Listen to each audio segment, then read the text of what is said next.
Me da mucho gusto esta noche también recibir en Sin Censura a los dos maestros, a Pepe Reveles, José Pepe Reveles y Francisco Paco Cruz. Juntos casi un siglo de experiencia en el periodismo, y creo que en un día histórico como lo es el 2 de julio, de tantas cosas que tenemos que platicar, es importante saludarlos en esta mesa de los maestros. Querido Pepe, te saludo con mucho gusto. ¿Cómo te va? Igualmente, 2 de octubre no se olvida. Claro que no se olvida. Mi querido Paco Cruz, ¿cómo te va? Buenas noches. Vicente, ¿cómo estás? Gracias por la invitación, como siempre. Mira, y con Pepe, igual, buenas noches a los dos. Pepe, buenas noches. Paco, me da gusto saludarte. ¿Cómo entender en este momento histórico el papel del ejército en torno a un gobierno, algo que ha sido tan señalado por la oposición en un aniversario más del 2 de octubre y aquel fatídico papel que jugó bajo las órdenes de Gustavo Díaz Ordaz el ejército mexicano? Mi querido Pepe, ¿qué reflexiones tienes para empezar?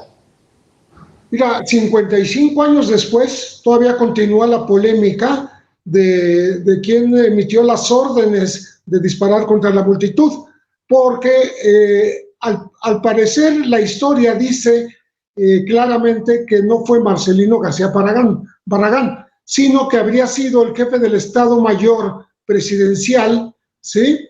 Que en esa época colocó francotiradores en varios departamentos del edificio Molino del Rey y de otros edificios de Tlatelolco para que dispararan contra la multitud y la multitud respondiera a esa agresión que era fuego amigo, eran militares y agentes federales los que estaban apostados adentro de los edificios. Por tanto, hubo una provocación externa y la respuesta del ejército fue lógica a esos disparos, pero sí hay que considerar que fue provocada justamente por el jefe del Estado Mayor en esa época, ¿no? Entonces, el general Marcelino García Barragán dejó unos papeles que entregó a Carlos Monsiváis y a Julio Scherer García, en donde explica que a él no le informaron de que había gente armada, que incluso el jefe de Estado Mayor le llamó para decirle que liberara a unos que había capturado ahí en el edificio Molino del Rey, que eran de él y que estaban adentro como francotiradores, pero no eran estudiantes, no eran maestros, eran gente del Estado Mayor Presidencial. Mi querido Paco, ¿con qué arrancas tú? Bueno, mira, sí, es que es un ejército muy sui generis, porque tiene razón Pepe. Marcelino García Barragán dejó documentos en los que se intenta justificarse, intenta sacar al ejército y culpa al jefe del Estado Mayor Presidencial, que era Luis Gutiérrez Oropesa, y culpa también al general Mario Ballesteros Prieto, que era jefe del Estado Mayor de la Sedena, que son los hombres responsables de crear lo que se llamó Batallón Olimpia. Pero Marcelino García Barragán no se quita todas las culpas, ¿eh? Sí, intenta disculparse, intenta zafar al ejército, pero tiene mucho su culpa, mucho porque era el secretario de la Defensa Nacional, era un secretario poderoso que había sido partícipe de una intentona golpista anteriormente en los 50. Era un hombre represor, era un hombre que atendía a otras razones. Entonces no puede disculparse porque era un hombre que conocía las entrañas del ejército, sabía cómo funcionaba y entendía bien lo que estaba pasando, pero sí, ciertamente hay que dar crédito que a Luis Gutiérrez Oropesa es el hombre que lleva lo que habla Pepe, lo que llama es el Batallón Olimpia, aquellos hombres de guante blanco o mascada o pañuelo blanco que se colocan en algunos de los edificios aledaños a la Plaza de las Tres Culturas e inicia una provocación con disparos. Responde el ejército. Tiene razón Pepe cuando dicen, espérate, ese es mío. ¿Quién era el Batallón Olimpia? pero en el marco, ¿qué hay que dar como contexto? Pues que desde los 50, el ejército mexicano era un ejército que se preparaba para la represión.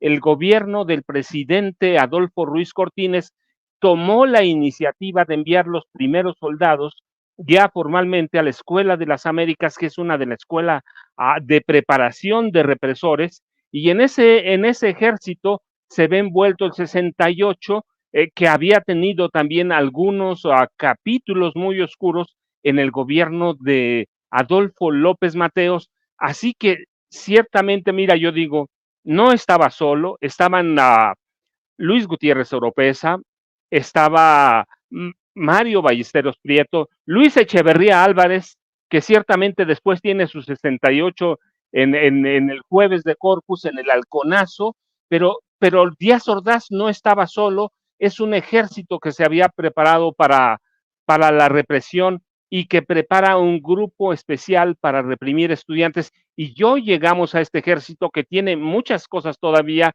del pasado, porque no podemos decir que no es el mismo ejército que estaba con el presidente Enrique Peña Nieto, con Felipe Calderón o con Vicente Fox Quesada. Es el mismo ejército, pero lo que cambia mucho es el mando, el comandante supremo, y que sí debe haber una serie de cambios cuando se recuerdan fechas como esta, la recién pasada, la desaparición de los 43 de Ayotzinapa, de los 43 estudiantes normalistas.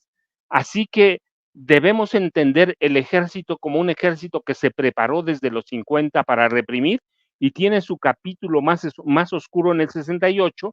Después forman grupos de paramilitares que ya venían preparándolos, grupos de Alfonso Corona del Rosal, que tampoco debe quedar libre de esas culpas, preparan un ejército represor, un ejército para matar, y después intentan cambiar para seguir igual, y hoy tenemos un ejército al que hay que cambiar, al que hay que hacer entender que no somos un país que merece la represión y que la represión nos puede llevar a capítulos vergonzosos como Ayotzinapa, como el 2 de octubre, como los halcones y como otras matanzas que hay en Guerrero, en otros estados, en Sinaloa, en Chihuahua.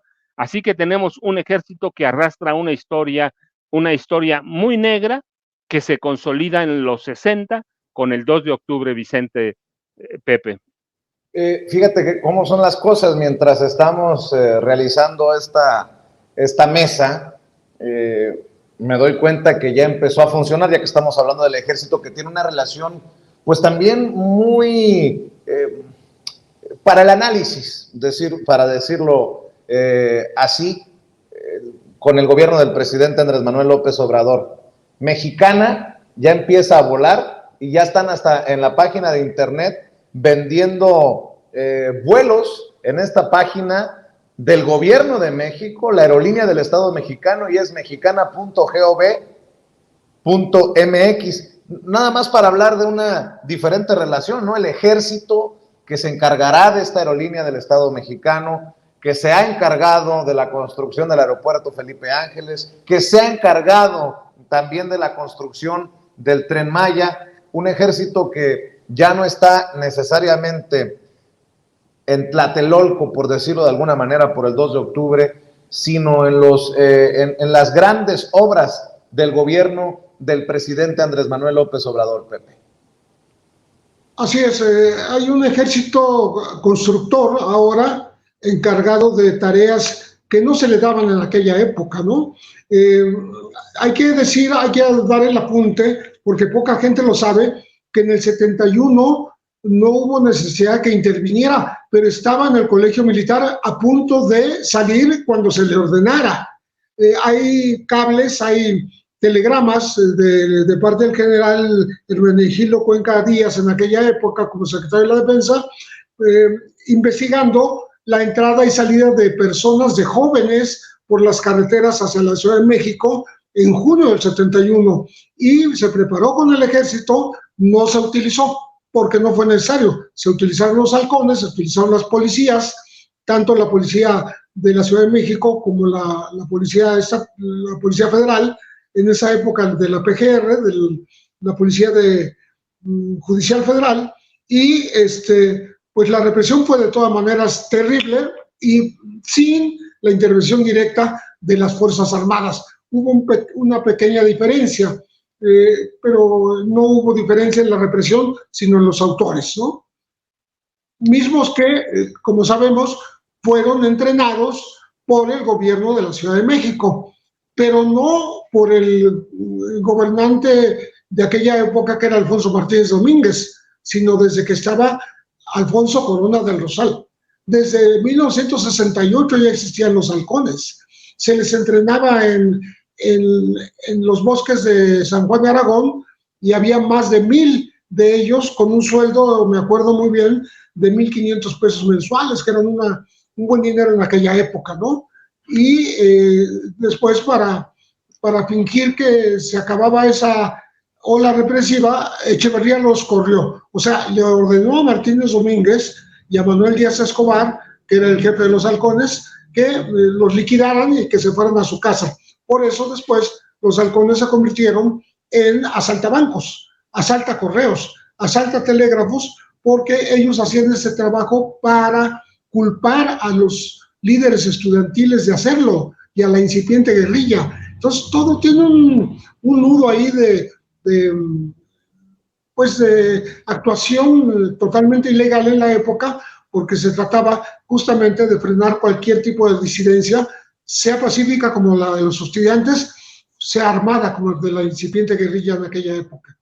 Entendiendo que, de acuerdo a encuestas, a estudios de opinión, la ciudadanía, la sociedad mexicana cree más, primero en la Marina, el Ejército, la Guardia Nacional y de ahí para abajo. Yo pregunto, Paco, con lo que están aportando, ¿ha logrado el Ejército, incluso no sé si sea uno de los objetivos del presidente, cambiar la idea sobre el ejército, de ese ejército represor que nos ha ido desafortunadamente dando material para abonar en ese sentido históricamente a este ejército que vemos encargado del aeropuerto Felipe Ángeles, encargado, ya lo decía, de la aerolínea mexicana que ya entró en funciones vendiendo los boletos hoy mismo?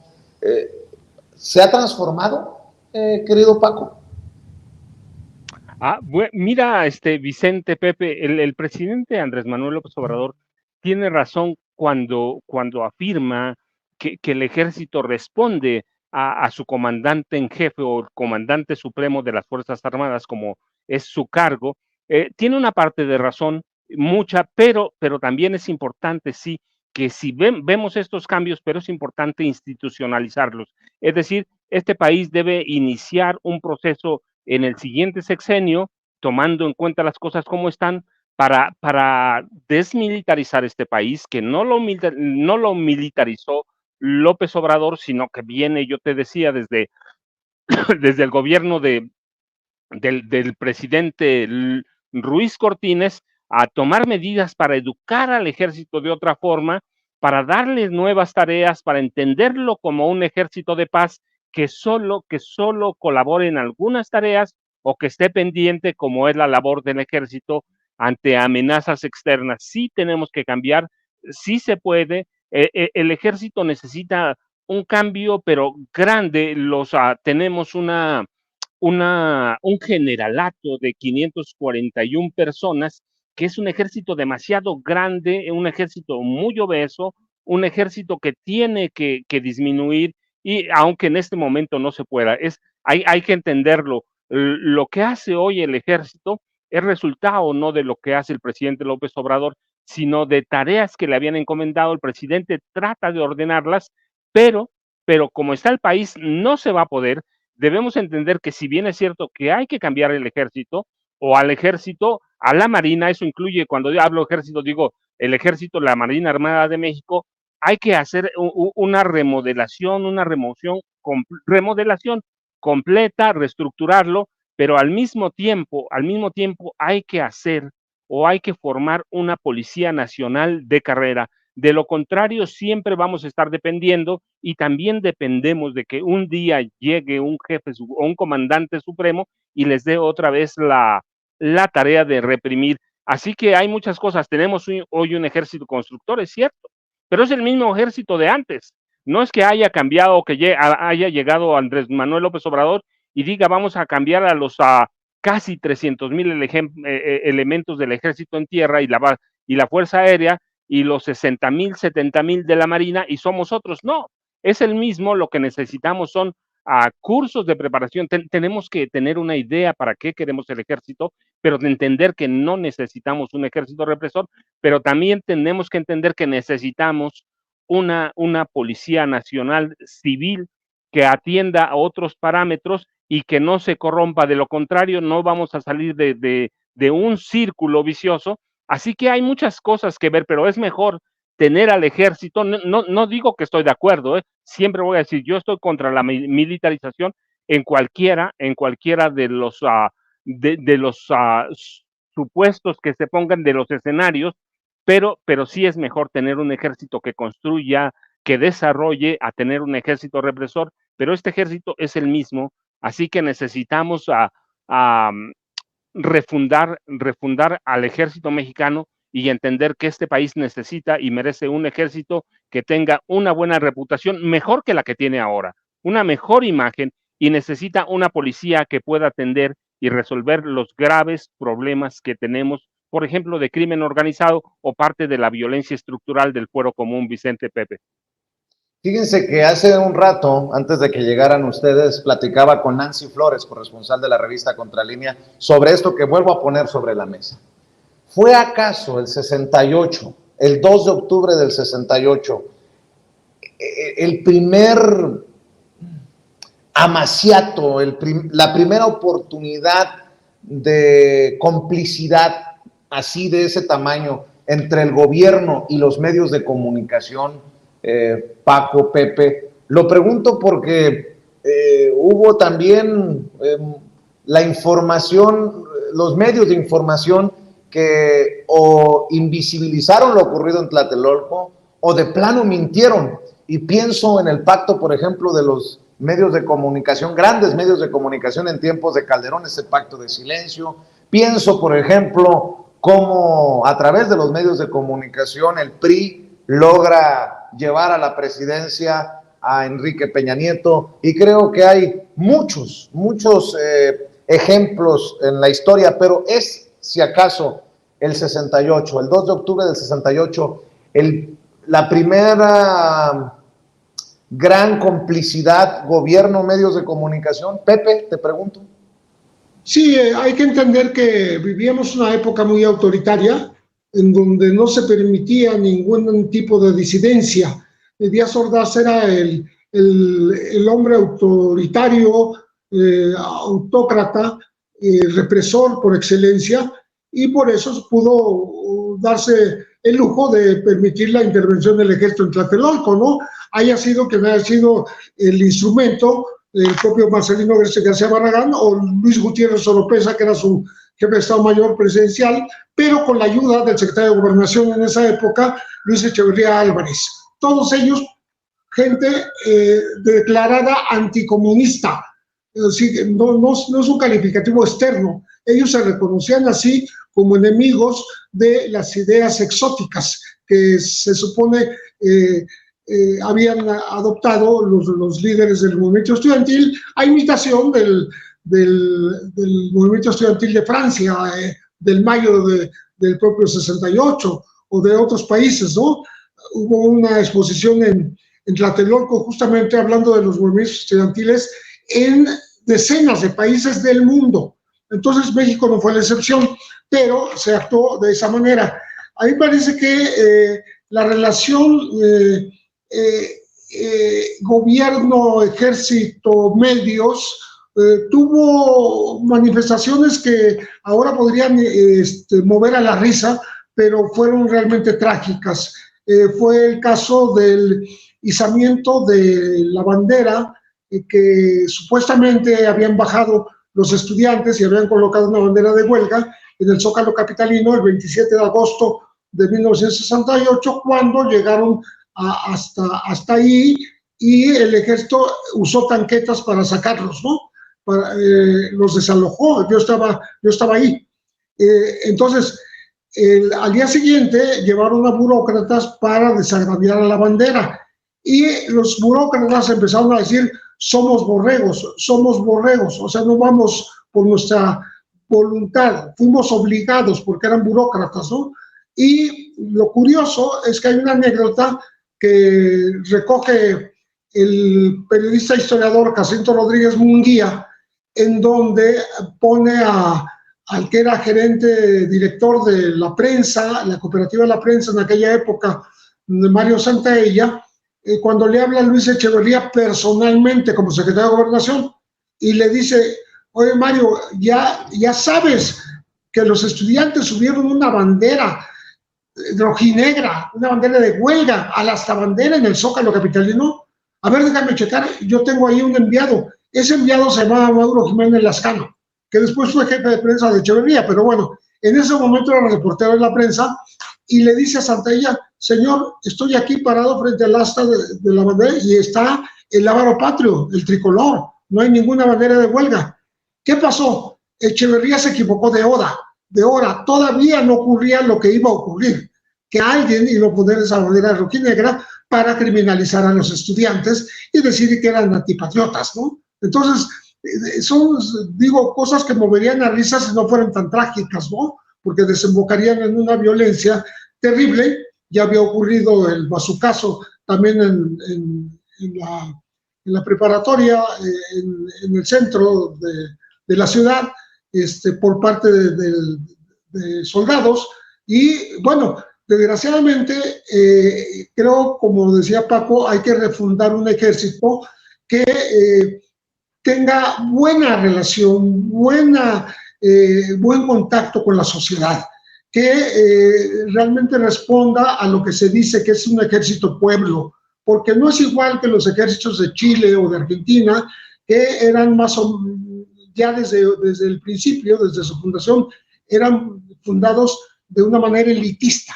En México derivan de la Revolución Mexicana, y por tanto son gente de la sociedad, de la base de la sociedad. Aquí no hay aristocracia, vamos a decir, aristocracia militar. La cuestión es que no hay ningún movimiento de más apertura, no se ve, y ojalá lo hubiera pronto, como el hecho de que justamente en Argentina ya hubo una secretaria de la defensa. En Chile ha habido movimientos en ese sentido. En México no hay ni siquiera una generala y por tanto en este momento no puede haber, aunque quisieran poner una secretaria de la defensa, no pueden porque no existe una mujer con el título de general. Entonces hay todavía esas rémoras, estas reminiscencias de un pasado represor que duraron hasta la desaparición de los 43 estudiantes de Ayotzinapa, cuando era el titular de la Sedena, Salvador Cienfuegos, y hay 20 militares que están siendo procesados, están siendo acusados por esto, y bueno, hay que entender que la institución no son los hombres, que los hombres pueden cometer errores graves y que se les castigue, y no hay ningún problema en eso. Eso no va a demeritar la imagen del ejército, que todavía, como decías hace rato, ahí, Vicente, tú decías que hay un respeto por el ejército. Una de las cosas que más respeta a la sociedad es el ejército. Bueno, que se conserve respetando los derechos humanos, que se conserve evitando cualquier contaminación con actividades ilícitas como las del narco. ¿Cómo ves tú, Paco, esta relación de complicidad que yo percibo? Obviamente habrá otros destellos históricos, pero sobre todo desde 1968 con aquello de fue un día soleado y esto que se le atribuye a cierto personaje de la televisión mexicana, Paco.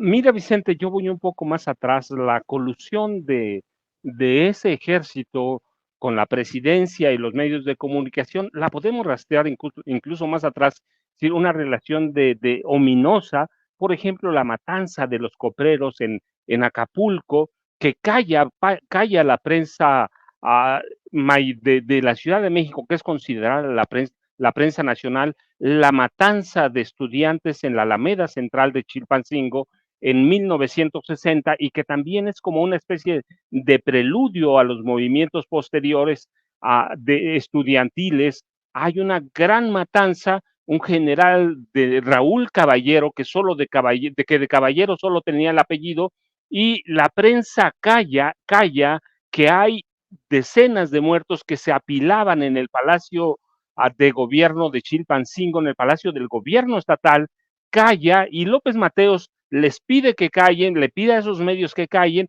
y en esa complicidad lo único que hacen es destituir al gobernador, posteriormente al gobernador Caballero, y envían otro gobernador que es tan sanguinario, un magistrado que es tan sanguinario como el general, y todo el mundo calla. Es decir, hay movimientos anteriores en los que podemos o a los que podemos seguirle la pista, y el silencio de una prensa cómplice, de una prensa que se había acostumbrado a partir de la década de los 30 o finales de la década de los 30 que se acostumbra a negociar con el poder, se acostumbra a vivir de las dádivas del gobierno, que son dádivas porque el gobierno, por ejemplo, el gobierno de Manuel Ávila Camacho roba y roba en serio, y es una prensa que se acostumbra después, cuando el general Manuel Ávila Camacho en realidad refunda el PRI, que viene con otras dos siglas, le podemos poner la que sea, pero el PRI como tal lo refunda Ávila Camacho, lo entrega a los civiles, pero él sabe lo que hace y corrompe a la prensa, corrompe a los políticos civiles, y tenemos un matrimonio que después se nota muy bien en la represión del 68 y todavía nos sigue hoy. Tenemos una prensa que se acostumbró a los grandes recursos, se acostumbró a sentirse parte del poder, así que le podemos seguir la pista hasta mucho más atrás, pero el 68 sí es el parteaguas que nos muestra una crisis severa, una crisis en la que entra un político, como dice Pepe, de mano muy dura, un político autócrata como Gustavo Díaz Ordaz, con otro que es igual, pero más ladino, Luis Echeverría. Así que tenemos a Adolfo López Mateos, a Gustavo Díaz Ordaz, a Luis Echeverría, que seducen a una prensa bañándola de recursos, bañándola de dinero, y es una prensa a la que todavía hoy, es una prensa a la que todavía hoy se resiste a no recibir dinero del gobierno, está enojada, así que sí, también tiene que haber unos cambios ahí. Hay colusión, es muy vieja, pero el 68 sí nos muestra ese amaciato que hay, prensa, gobierno, Fuerzas Armadas, y las Fuerzas Armadas se convierten en garante de la corrupción de los políticos priistas, como se convierte la prensa también garante de la corrupción de ese régimen que inicia en el 46 y termina hasta el 30 de noviembre, el último día de noviembre de 2018, Vicente. Claro que sí. Si me permiten, déjenme poner otro tema sobre la mesa porque me han llegado diferentes imágenes presuntamente de Sinaloa, que son narcomantas, y por el tema es que lo voy a proponer. No sé si tengas la imagen, Sigrid, esta, de los, presuntamente de los chapitos, ¿no? Los hijos de Joaquín Guzmán Loera, el Chapo, y dice: debido a la incesante desinformación de algunos medios de comunicación y la evidente omisión del gobierno al no investigar y perseguir a los verdaderos culpables de esta epidemia, en Sinaloa queda estrictamente prohibido la venta, fabricación, transporte o cualquier tipo de negocio que involucre a la sustancia conocida como fentanilo, incluyendo la venta de productos químicos para su elaboración. Nunca hemos sido ni seremos afines a este negocio. Aténganse a las consecuencias. Atentamente, los chapitos. Les digo, son diferentes imágenes de diferentes colegas y uso insistentemente el término presuntamente de estos personajes del crimen organizado.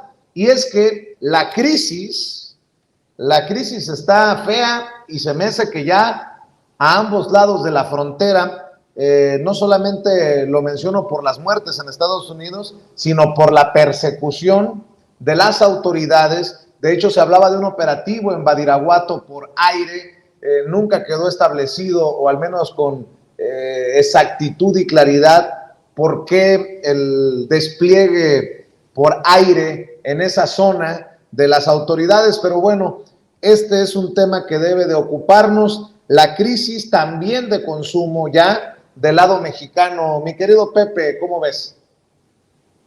Para mí son los prolegómenos de lo que va a pasar, que será la persecución implacable en contra del grupo de los Chapitos, porque una vez extraditado y metido en una cárcel en Estados Unidos, Ovidio Guzmán, en donde se declaró no culpable, igual que García Luna, ¿no? Quedan los tres hermanos, Iván Archibaldo, Jesús Alfredo y Joaquín, que se dedican a actividades ilícitas.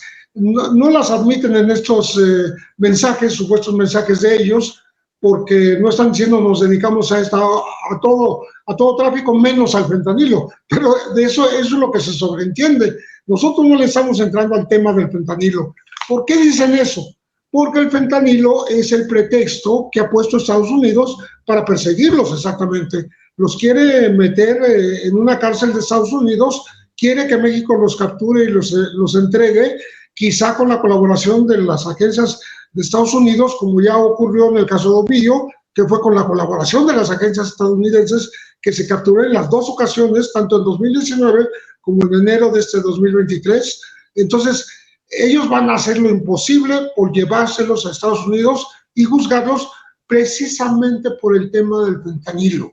Entonces ellos se están curando en salud, es una vacuna, se están vacunando contra la culpabilidad que les van a adjudicar de ser los envenenadores, no solo de los estadounidenses, sino de los mexicanos. Me recordaba que hubo un reportaje la semana pasada de Gato Pardo, hecho por Rafael Cabrera y Daniela Anguiano, en donde dicen que no solo hay una crisis mortal y que hay un subregistro de los mexicanos que están muriendo en Mexicali y en Tijuana. Bueno, por lo visto ahora van a empezar a morir en Sinaloa también, por estos mismos narcomensajes se deduce. Entonces, el problema es que siendo una población con muchos adictos, la de la frontera norte, por el rumbo de Baja California, resulta que se han estado poniendo fentanilos aún sin saberlo. ¿Por qué? Porque los traficantes están mezclándolo con heroína, lo están mezclando con cocaína, y eso hace que sean mortalmente peligrosos estas sustancias modificadas. Pero el tema es que a mí me llamó la atención el reportaje en el sentido que, por ejemplo, ya no hay en el mercado metadona, ya nadie la surte, y la metadona servía justamente en centros de rehabilitación para atender a los adictos a todo tipo de drogas, a las metanfetaminas, pero también al fentanilo, a todos los opioides.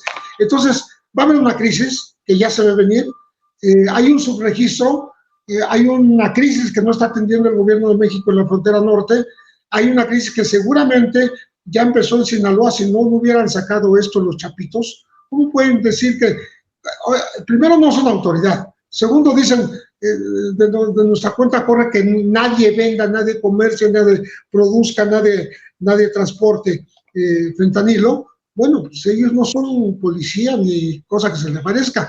Lo hacen para limpiarse la imagen delante de la opinión pública mexicana y la opinión pública estadounidense.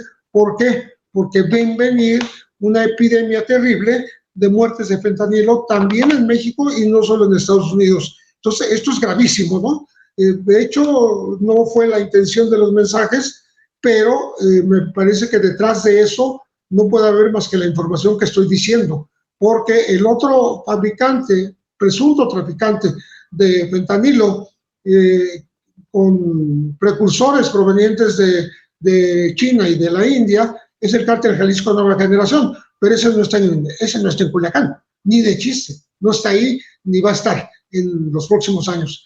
Entonces, estamos hablando de una crisis exclusivamente de Sinaloa, de sus traficantes y de sus consumidores, de sus adictos. Estamos hablando de una defensa adelantada por parte de los chapitos para que no se los lleven a Estados Unidos y los metan en una cárcel, pues tal vez de por vida. ¿Cómo ves tú, Paco, la situación? Mira, Vicente, es un poco más seria de lo que parece.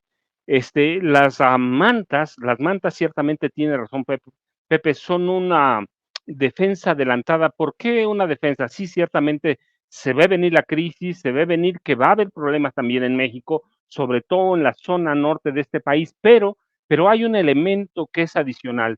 ¿Qué camino? Y que es una pregunta que debíamos hacernos todos, ¿qué caminos tiene Ovidio Guzmán López ahora que está en una cárcel de Estados Unidos? Mira, no importa el tiempo que tarde en iniciar el juicio que le va a seguir el Departamento de Justicia, no importa, el Chapito Ovidio tiene solamente dos caminos.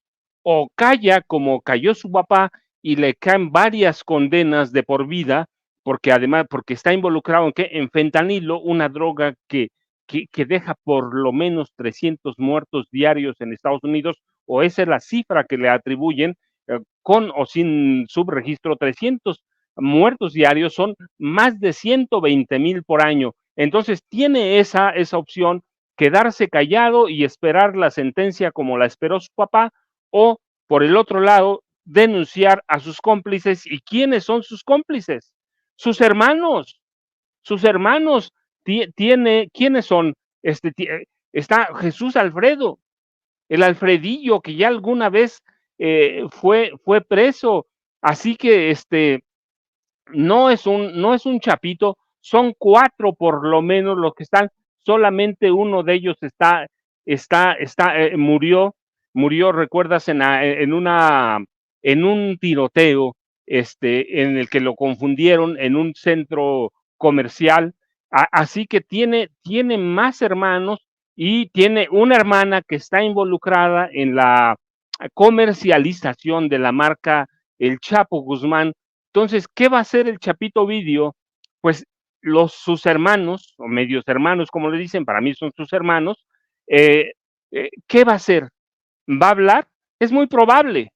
Ya tenemos al Vicentillo, que también denunció a su papá, así que no hay que descartar que Ovidio llegue a un acuerdo con las autoridades de Estados Unidos. Claro, habría que esperar, pero no hay que descartarlo nunca. ¿Por qué? Porque él lo sabe, enfrenta a prisión de por vida, 300 muertes diarios, no todas son atribuibles a él, pero a él le están atribuyendo, porque he visto algunos documentos, le atribuyen haber dado forma o haber levantado el primer narcolaboratorio en Culiacán para procesar fentanilo.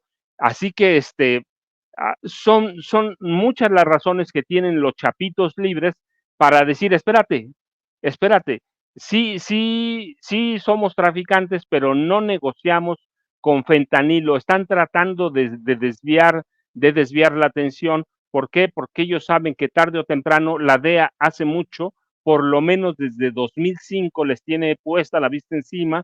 El Departamento de Justicia también en esa época los empezó a seguir. Así que fuera de Edgar Guzmán López, que fue asesinado, yo te decía, el 8 de mayo de 2008, los demás chapitos están vivos y una de las hermanas también. Así que, ¿qué tienen de defensa? La están empezando a construir hoy. Hoy la están empezando a construir. ¿Se van a salvar? No, no se van a salvar. A Ovidio lo buscaron, lo cazaron, a todos los chapitos les van a hacer lo mismo. ¿Cuándo se va a endurecer la cacería? Yo digo que empezó en abril, cuando lo reflejamos, recuerdas, en una plática con Pepe, hay una redistribución o reacomodo en la lista de los más buscados. No lo sacan, solo bajan algunos, bajan a Ismael El Mayo Zambada García, bajan al líder del cártel Jalisco Nueva Generación, al Mencho, Nemesio Ceguera Cervantes. Así que los chapitos saben que después de la entrega del gobierno mexicano a su hermano, a Estados Unidos, saben que algo tienen que esperar. ¿Y qué es? Pues una cacería y misericordia. Los van a encontrar, eventualmente los van a encontrar. Así que tienen que empezar a curarse, como dicen en mi pueblo, curarse en salud y ver cómo se van a defender y cómo van a enfrentar ese futuro que los está alcanzando ya, Vicente. Y bueno, en otro tema también que pongo sobre la mesa, maestros, ¿cómo ven la captura de Andrés Roemer, este ex diplomático mexicano, en su momento embajador ante la UNESCO, cónsul general de México en San Francisco, California, y muy buen amigo de Ricardo Salinas Pliego, que lo llevó precisamente a ser la estrella de uno de estos pues no sé si espectáculos es la palabra, pero sí de estos proyectos del dueño de TV Azteca. Andrés Roemer fue capturado luego de haber sido visto en una imagen de un ciudadano, de una persona que caminaba por las calles de Tel Aviv y podría ser extraditado. Lo mismo se ha pedido para Tomás Herón de Lucio por el caso Ayotzinapa, ¿no? Y la construcción de la verdad o la mentira histórica. La pregunta del millón es, ¿y si los extraditan, qué nos depara ver? ¿Qué espectáculo nos va a deparar con este poder judicial? ¿Los protegerá? De las preguntas que tengo, Pepe. Sí, me parece que en el caso de Roemer está clarísimo que hay acusaciones de varias mujeres, por lo menos 6 de ellas, que sufrieron acoso o abuso sexual por parte de este pues exconductor de TV Azteca, presentador de programas, y que decidió irse del país justamente para no ser enjuiciado por esas acusaciones. También llama la atención que estaba en Israel, igual que Tomás Herón, pero el tratamiento ha sido diferente. Parece que Israel facilitó la captura o la entrega que se hará seguramente de Roemer al gobierno mexicano, mientras se está reservando la posibilidad de tal vez algún día extraditar o enviar a México a Tomás Herón de Lucio, ¿no?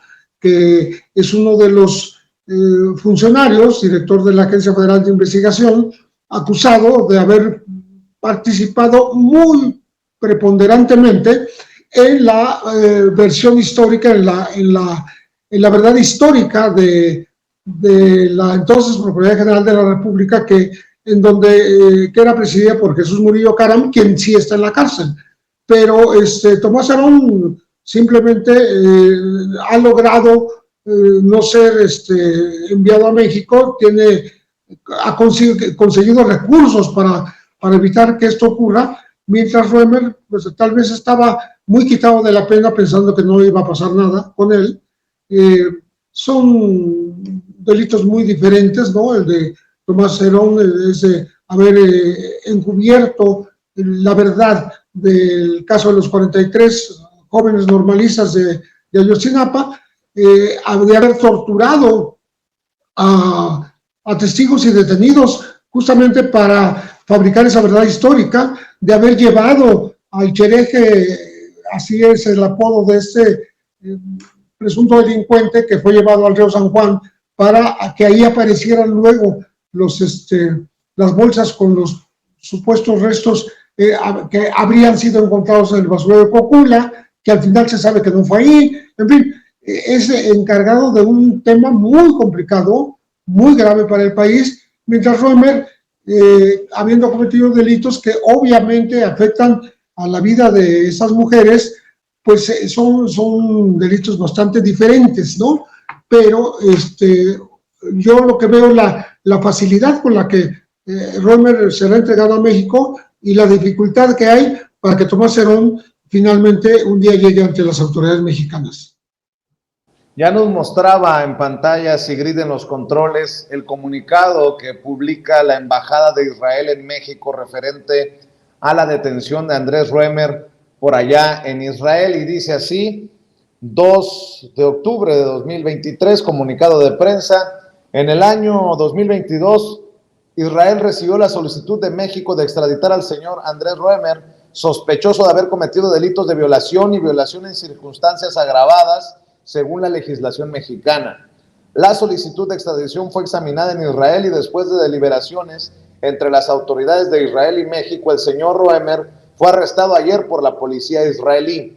Al mismo tiempo, la Fiscalía del Estado de Israel presentó una petición ante el Tribunal Regional de Justicia de Jerusalén para su extradición a México. Israel y México son aliados, comparten valores comunes y mantienen buenas relaciones en muchos campos, incluida la cooperación en el ámbito legal. Aunque no existe un acuerdo de extradición entre Israel y México, y dado que Israel es un país que respeta el Estado de Derecho y no un refugio para criminales, Israel trató la solicitud con toda seriedad y continuará haciéndolo en el futuro. Israel concede la máxima importancia en llevar criminales a la justicia y promueve la cooperación internacional en la lucha contra la delincuencia. Israel continuará la relación profesional con las partes relevantes en México de conformidad con la ley de Israel y los principios del derecho internacional. Querido Paco, también te escucho. Mira, Vicente, sí, son ciertamente, son dos casos muy graves los dos para mí. 60, lo acusan de 60 casos de abuso, o por lo menos 60 mujeres diferentes acusan a Andrés Roemer. Es un caso grave, pero tiene razón, Pepe, son delitos bien diferentes y yo espero que no les estén dando a tole con el dedo para retrasar lo más que pueda el eventual juicio de extradición de Tomás Herón de Lucio. Sí, qué bueno que lo van a extraditar, se lo merece, hay que tratar esos casos como lo que son en un país acusado de tanto feminicidio, pero hay que tener mucho cuidado porque el caso de Tomás Herón de Lucio también es gravísimo y merecía ya estar en México al mismo tiempo, porque acusado de tortura, acusado de un crimen que cambió a este país. El país es el mismo, pero no es igual, ¿sí? No es igual desde la matanza de Ayotzinapa. Tienen a un torturador como tienen a un violador, ¿sí? Y tú tienes razón en hacer la observación. Hay que seguir un juicio de extradición. ¿Por qué? Porque no hay un tratado de extradición aunque lo hubiera, tiene que seguir un juicio, pese a hay acuerdos de cooperación jurídica, así que hay que seguirlo. ¿Por qué? Porque es un tipo que está acostumbrado a valerse de su posición para abusar, para violentar a mujeres. Entonces, qué bueno que es el juicio, ojalá y eventualmente lo extradite Israel a México, pero qué bueno también pero ojalá y se fijaran también en el caso de Tomás Herón de Lucio, que es un caso que daña históricamente a este país. Es un hombre, Tomás Herón de Lucio, que no es un hombre cualquiera, es un hombre que torturó, que hay videos de tortura, eso no lo pueden soslayar, no lo puede soslayar Israel, no lo puede soslayar nadie. Es un hombre que mintió, es un hombre que está acostumbrado a proteger al presidente Enrique Peña Nieto, al expresidente ahora, así que ojalá le dieran el mismo tratamiento.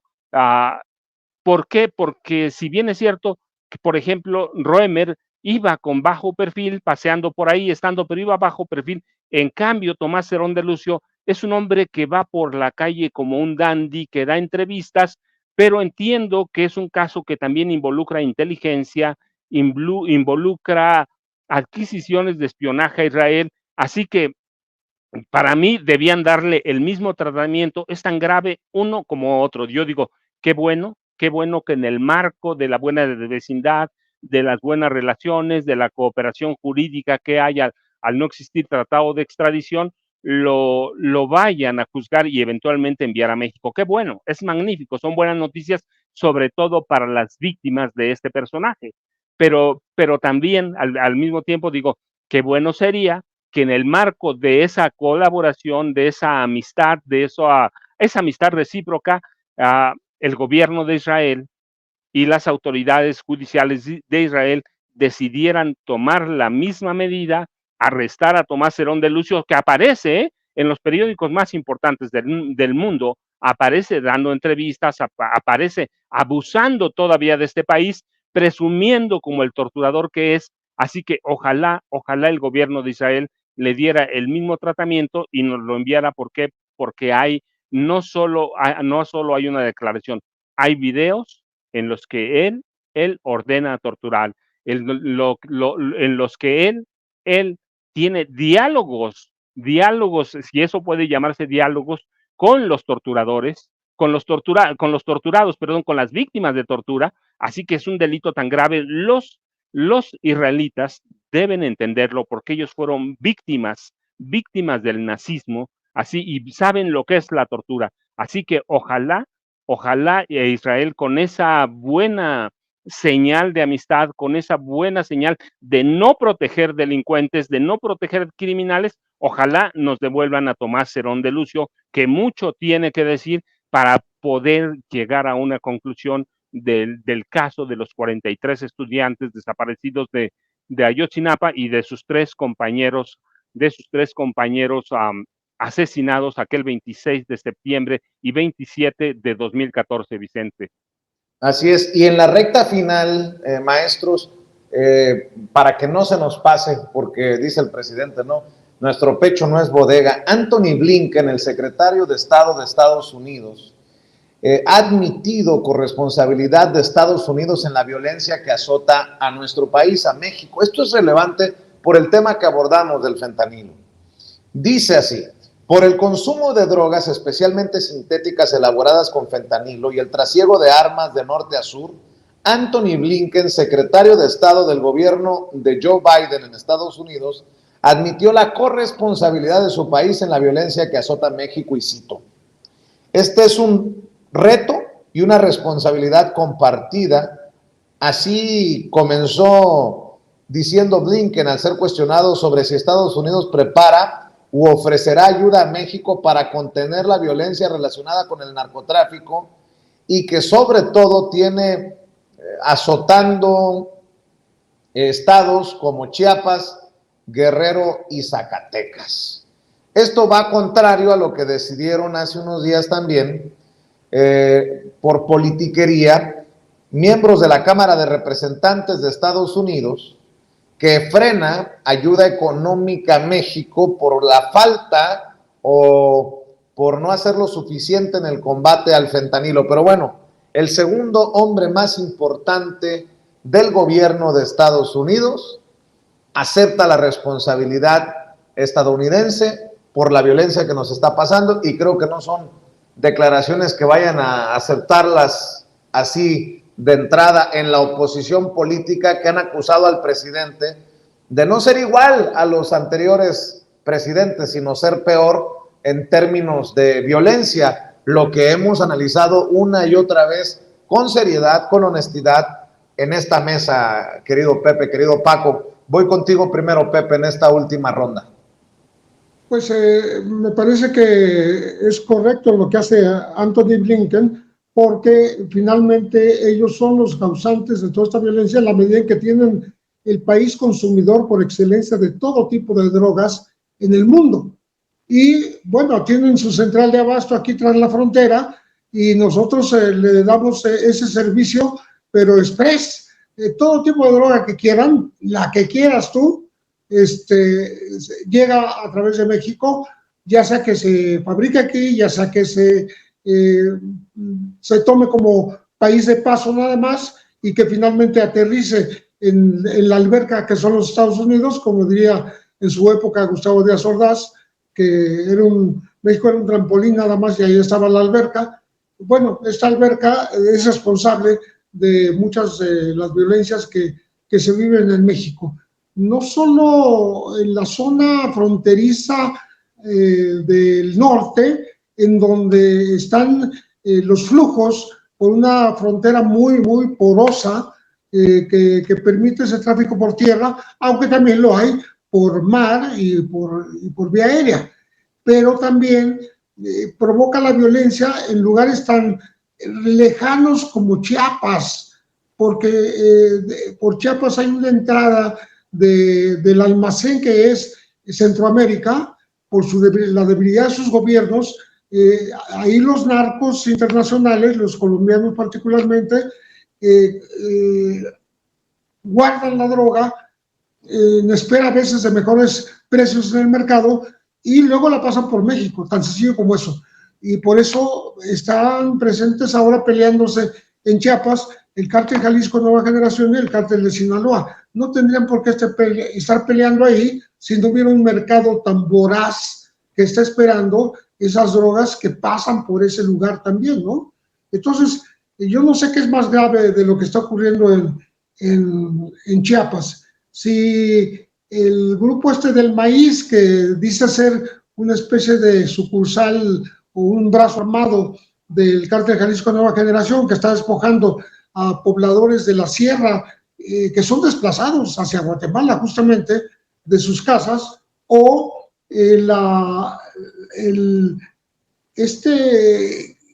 estos incendios de múltiples viviendas, más de 40 aparentemente, en Altamirano, pero eso por razones diferentes, por una pelea entre el expresidente municipal del Partido Verde, Roberto Pinto Canter, y algún otro grupo que lo acusó en esa zona.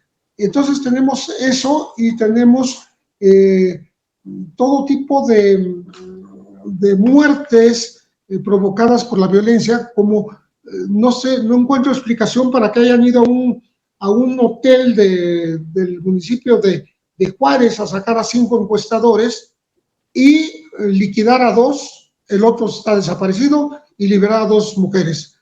Entonces ya no puedes hacer ni siquiera encuestas. Son gente que contrató Mitofsky y les ha pasado lo mismo a Parametría, no solo en Chiapas, les ha pasado en Puebla, les ha pasado en Morelia, les ha pasado en varios otros lugares de la República Mexicana, y salió esta información curiosamente en una página en donde se contrata a personas para que sean encuestadores. Bueno, como creo que no hay mejor manera de orientar a esas posibles vocaciones laborales que decir, miren lo que les puede pasar, ¿no?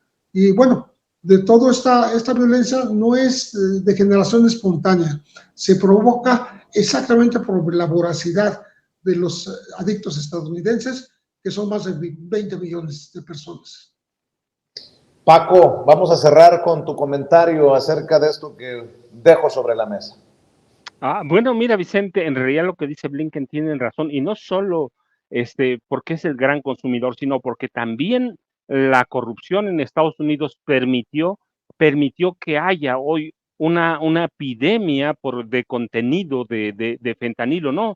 Estados Unidos ha sido el gran promotor del consumo de drogas. ¿Recuerdas? Hace un par de meses, no es cierto, un par de semanas, a lo mejor un poco más, platicamos sobre los 50 años de la DEA, cómo crece, cómo la crean para combatir primero el consumo de drogas en aquel país, y en realidad lo que convierte es que Estados Unidos se convierte todavía en un mayor consumidor de drogas, y la DEA lo que provoca es que forma alianzas o forja alianzas con cárteles mexicanos, con cárteles de Colombia, con cárteles de otros países, y crece el consumo de drogas. Es decir, Estados Unidos tampoco se salvan. Estaba leyendo hace unas semanas, por ejemplo, que los chapitos, además de la ayuda que recibieron en el gobierno de Calderón y de Peña para armarse, tienen un contacto o un personaje que es el que les allega de armas desde Estados Unidos, les allega de armas porque tiene sociedades con algunos elementos del servicio de aduanas de Estados Unidos. Así que además de que nosotros servimos de muchas cosas, ellos también tienen gran parte de la culpa por la corrupción, porque fomentaron el consumo, y porque los laboratorios, muchos de los laboratorios o algunos que producen droga, también son de ellos la permitieron, no tuvieron cuidado, y porque tampoco han tenido políticas para combatir el narcotráfico como tal, sino a partir de la frontera sur hacia abajo, o de su frontera norte hacia arriba o hacia los lados, pero no en Estados Unidos. Así que sí tienen una gran responsabilidad, tienen muchas cosas que hacer. ¿Por qué? Porque el país también se les está cayendo por consumo, 100,000 muertes al año por consumo de fentanilo, pero también tenemos consumo de cocaína, de heroína, otros opiáceos. a marihuana, otras drogas, no han tenido una política eficaz de combate al narcotráfico ni al consumo de drogas ilegales en cualquiera de sus modalidades, Vicente. Pues mi querido Paco, yo siempre agradecido contigo, con Pepe, por participar en esta mesa que le hemos denominado la Mesa de los Maestros, y espero que te siga yendo bien con las Damas del Poder. Tengo entendido que también vas a estar en la Feria Internacional del Libro del Zócalo, luego Guadalajara. Andas por todos lados, Paco.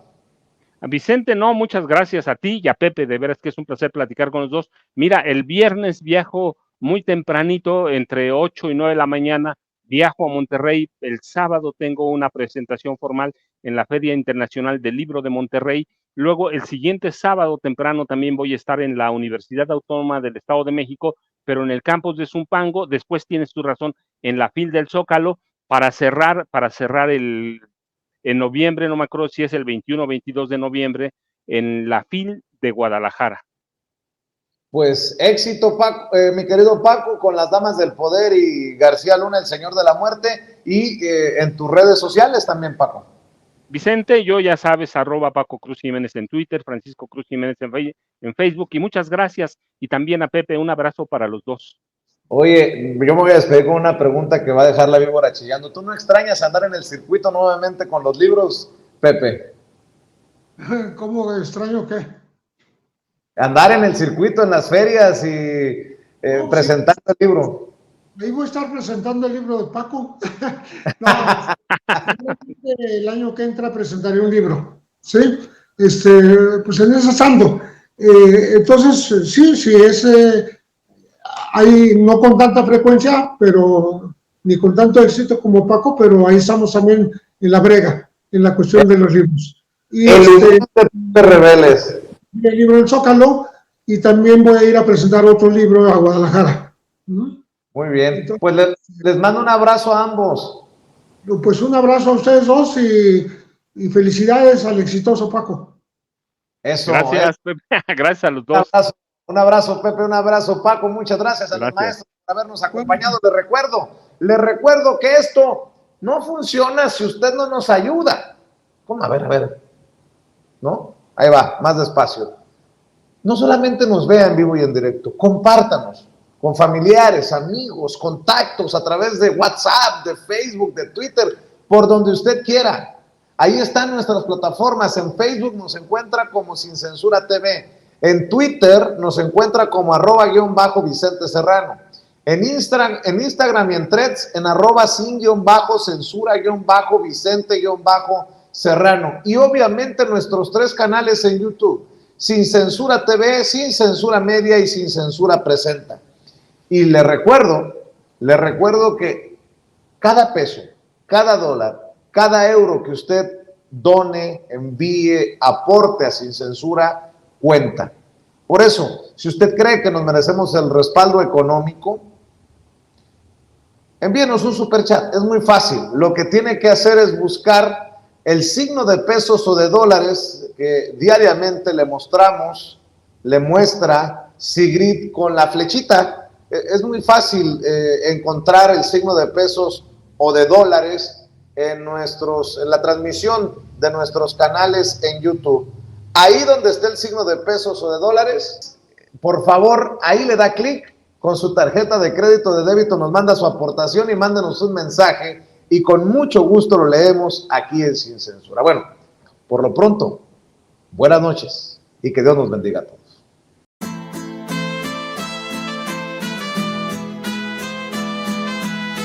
Otra prensa que es luz y claridad en la noche oscura. Hay quien tiene remedio y hay medio sin cura. Hay una prensa que nutre la perfecta dictadura y le declaró una guerra abierta a la cultura. Hay otra prensa dispuesta a enfrentarse a esta locura, sincero, sin pero, sin miedo y sin censura.